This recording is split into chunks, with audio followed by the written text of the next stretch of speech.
आज की कहानी आनंद पाल की जिंदगी से जुड़ी हुई है।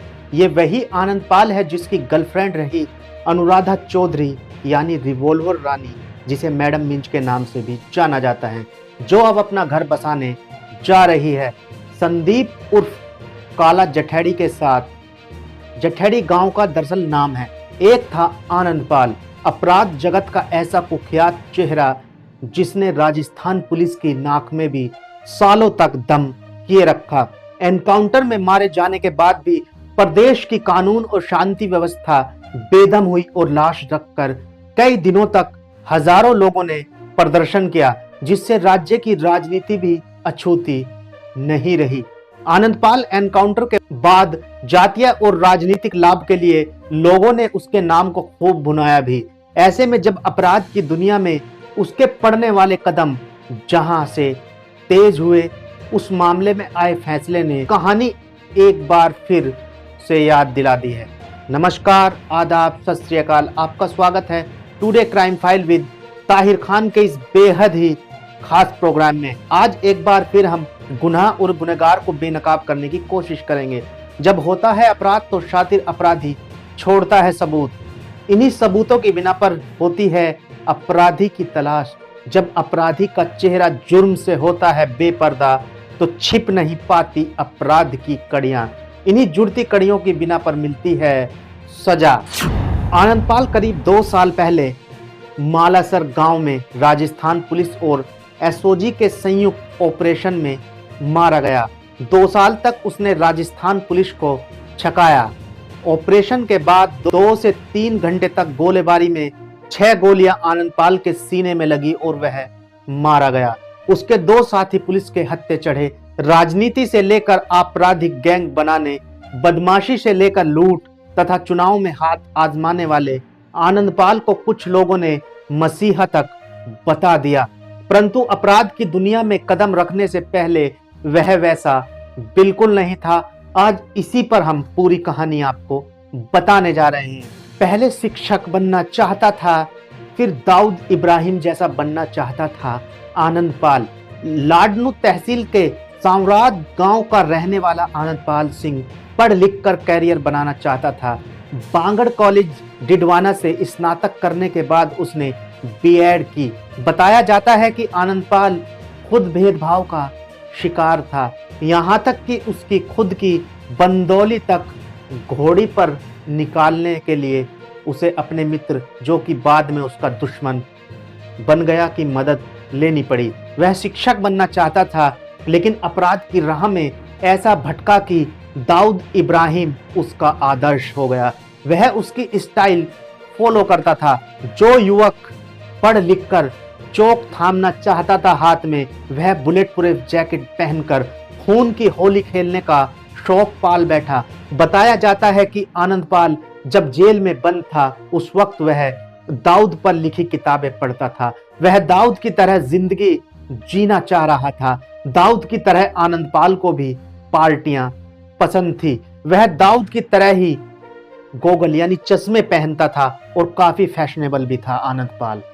राजनीति ने पहला धक्का आनंद पाल को कब दिया वो आपको बताते हैं। आनंद पाल ने साल 2000 में हुए पंचायत समिति के चुनाव में पंचायत समिति का चुनाव जीता और प्रधान के चुनाव में पूर्व कैबिनेट मंत्री हरजीराम बुर्डक के पुत्र जगन्नाथ से 2 वोटों से चुनाव हार गया। उसने चुनाव में धांधली की शिकायत की।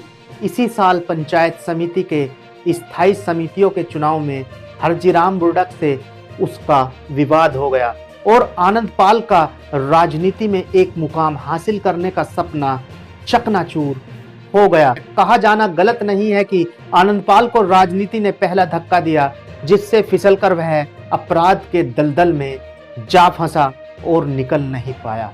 उसने निकलने की कोशिश भी नहीं की और उसी को वह अपना पेशा बना बैठा और शांत माने जाने वाले राजस्थान प्रदेश में अपराधों की बनाई बानगी ने फिजाओं में बारूदी धुएं की ऐसी गंध भरी कि सांस लेना भारी हो चला है। आखिरकार कैसे आया आनंद पाल अपराध की दुनिया में, वो आपको बताते हैं। तफसील से पूरी तरीके से आपको बताते हैं। शराब व्यवसायी बलबीर बानुड़ा के साले विजयपाल और राजू ठेहट के बीच विवाद होने के बाद आनंदपाल अपराध की दुनिया में आया। ठेहट ने विजयपाल की हत्या करवा दी।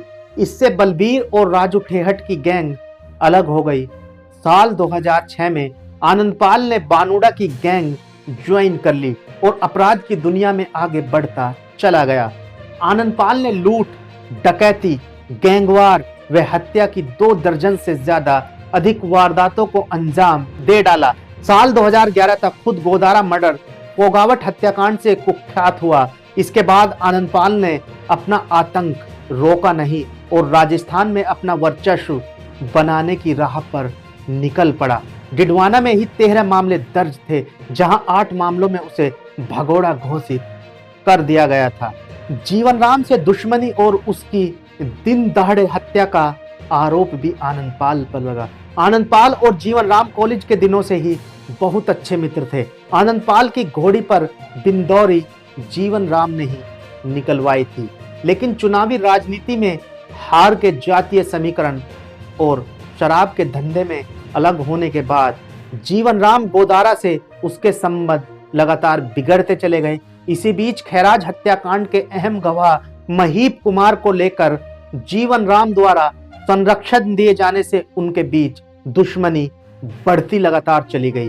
खैराज हत्याकांड के बाद एक साथ काम करने वाले 2 दोस्त एक दूसरे के खून के प्यासे हो गए। 27 जून 2006 में आनंदपाल ने डिडवाना में दिन दहाड़े जीवन गोदारा की दुकान में बैठे गोलियों से भूनकर हत्या कर दी और अपने गैंग के सदस्यों के साथ फरार हो गया। यह वही महीप कुमार है जिसकी पुरानी गवाही के आधार पर न्यायालय ने आनंदपाल के भाई को आजीवन कारावास की सजा सुनाई। इस घटना के बाद ही आनंदपाल अपराध की दुनिया में चर्चा में आया और इस हत्याकांड के बाद दिनों दिन वह पुलिस की नजर में बड़ा अपराधी बन गया था। साल 2011 तक वह लगातार खुद अपराध को अंजाम देता रहा, परंतु 2011 से 2015 के बीच अपने गुर्गों से ही वारदात करवाता 10-20 युवकों वाला एक छोटा मोटा गिरोह 200 युवकों की गैंग में बदल गया। राजस्थान में संगठित अपराधों का ऐसा सिलसिला शुरू हो गया जो प्रदेश की पहचान उस वक्त नहीं थी। आनंदपाल अपने गैंग को जेल से ही चलाता था। मेगा हाईवे ने आनंदपाल को माला माल कर दिया। पूरी टीम होते ही आनंदपाल ने जयपुर के निकट फागी में एक एसओजी के सामने सरेंडर कर दिया। इसके बाद आनंदपाल जेल से ही गैंग को चलाने लगा और फिरौती वसूली मारकाट का सिलसिला चलता रहा। आनंदपाल को करीब से जानने वाले लोग बताते हैं कि आनंदपाल ने हवाला हुंडी के जरिए रुपए इस कदर लूटे कि वह करोड़पति बन गया। इस दौरान जयपुर नागौर का मेगा हाईवे बनने लगा। डिडवाना से लेकर कुचमान तक जमीन की कीमत आसमान छूने लगी। आनंदपाल ने गुर्गों व बंदूक के दम पर सैकड़ों बीघा जमीन पर कब्जा कर लिया जो मेगा हाईवे के किनारे थी। आनंदपाल ने एक एक कर दर्जनों व्यापारियों, उद्योगपतियों को निशाना बनाया। हालात ऐसे पैदा हुए कि लोग आपसी झगड़े में भी पुलिस की बजाय आनंदपाल की मदद लेने लगे।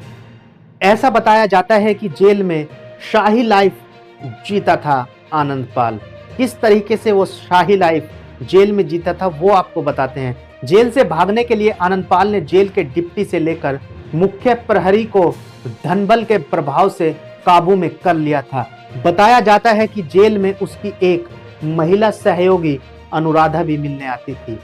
वही अनुराधा जिसकी अब शादी है। अजमेर हाई सिक्योरिटी जेल के सामने चाय की दुकान चलाने वाले रवि कुमार रील ने अपने बयान में बताया था कि उसकी दुकान में रोज सुबह 5 लीटर दूध व 5 लीटर छाछ, जबकि शाम को 6 लीटर दूध जाता था।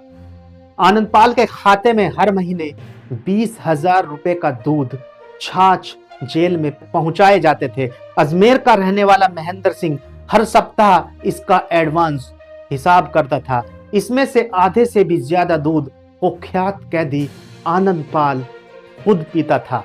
आनंदपाल ने एक दिन बताया, मेरे उड़नछू होने का अब वक्त आ गया है। यहाँ से उसे अजमेर की हाई सिक्योरिटी जेल में शिफ्ट किया गया। इससे 3 दिन पहले ही उसने अपने साथियों और जेल अधिकारियों से कहा था कि अब उसके फुर यानी उसके जाने का वक्त आ गया है, लेकिन उसका यह संकेत जेल अधिकारी समझ ही नहीं पाए थे। आनंदपाल अक्सर कहा भी करता था कि जेल से तो टुच्चे यानी छोटे अपराधी तोड़ते हैं, वो तो पुलिस पहरा तोड़कर भागेगा। आनंदपाल ने अपनी इस बात को 3 सितंबर 2015 को साबित भी कर दिखाया। वापसी में नागौर जिले के परबतसर के निकट आनंदपाल सिंह का छोटा भाई विक्की अपने साथियों के साथ हथियार से लैस होकर आया और उसने पुलिस वाहन पर ताबड़तोड़ फायरिंग कर दी। विक्की अपने बड़े भाई आनंदपाल सिंह, श्री वल्लभ और सुभाष मुंड को भगा ले गया। 2 साल तक वह भागता रहा। जून 2017 में उसकी पुलिस के साथ मुठभेड़ हुई और वह एनकाउंटर में मारा गया। उसके बाद साम्राज्य में उसकी लाश रखकर कई दिनों तक प्रदर्शन किया गया। इस मामले में सीबीआई को जांच दी गई थी। भाई को उस वक्त सजा हो चुकी थी। 3 सितंबर को आए एडीजी कोर्ट डिडवाना के फैसले में साल 2001 में हुई हत्या के मामले में आनंदपाल के छोटे भाई मंजीत पाल समेत 3 को आजीवन कारावास की सजा हुई। जिस मामले में 3 सितंबर 2019 को एडीजे डिडवाना ने फैसला सुनाया, वह आनंदपाल के जीवन का टर्निंग पॉइंट था। साल 2001 में हुई इस हत्या के बाद उसकी अपने दोस्त जीवन राम गोदारा से अदावत हो गई। जीवन राम ने मुख्य गवाह महीप मास्टर को शरण दी तो आनंदपाल ने जीवन राम की दिन दहाड़े हत्या कर दी। बाद में वह आनंदपाल ने मुख्य गवाह महीप मास्टर को गैंगस्टर अनुराधा के जरिए अगवा करवा लिया और इस मामले में बयान बदलवा दिए, लेकिन कोर्ट ने दोबारा दिए उसके बयानों को रिकॉर्ड में नहीं लेते हुए पहले दिए बयानों के आधार पर ही सजा सुनाई। अब से कई वर्ष पूर्व इस मामले में पुलिस ने अनुराधा को गिरफ्तार कर लिया था। इसी दौरान 3 आरोपी मर भी चुके हैं। यह मामला लगातार 18 साल तक डिडवाना कोर्ट में चला। इस दौरान 3 आरोपियों की मौत भी हो गई, जिनमें सबसे अहम था खुद आनंदपाल, जिसकी 2017 में हुए पुलिस एनकाउंटर में मौत हो गई। इससे पहले मनीष हरिजन की भी गैंगवॉर के दौरान मौत हो गई थी। सुरपत शुराना की भी दौरान ट्रायल मौत हो गई थी। तो ये पूरी कहानी एक न्यूज़ वेबसाइट के जरिए आपको बताई गई है। तो अभी के लिए बस इतना ही। आप रहिएगा होशियार, स्वस्थ रहें, मस्त रहें, सतर्क रहें। फिर मुलाकात होगी किसी नई घटना के साथ। देखते रहें today crime file with Tahir Khan. Channel को आप सब्सक्राइब जरूर कर लीजिएगा। सीख एक को लेकिन सबक हम सबको। नमस्कार, जय हिंद।